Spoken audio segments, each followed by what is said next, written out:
Mama, ayaw mo ba umuwi sa atin? Miss ka na namin ang tagal po ninyo na wala.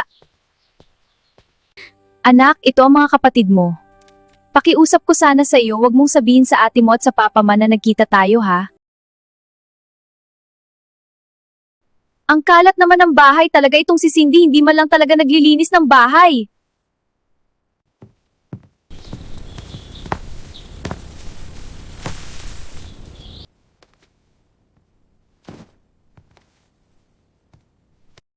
Mama, uwi na po ako. Maggagabi na po eh.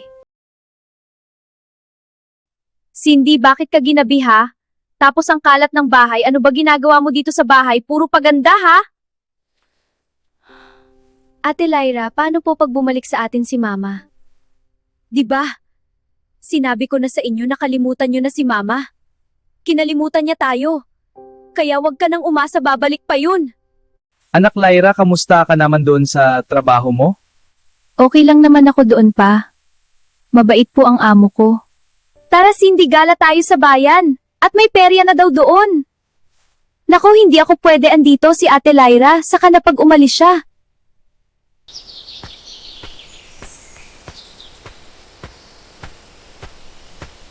Mama, ito po ang pera allowance ko po ito, nabigay ni ate. Salamat anak. Pangako ibabalik ko agad ito, nagipit lang talaga ako ngayon. Papa, okay ka lang po? Parang panay lang ubo mo mula pa kanina ah. Okay lang ako anak, wag mo akong intindihin. Papa, sigurado ka ba na okay ka lang? Huwag kang mag-alala, malapit na tayo. Papa, ang taas ng lagnat mo po.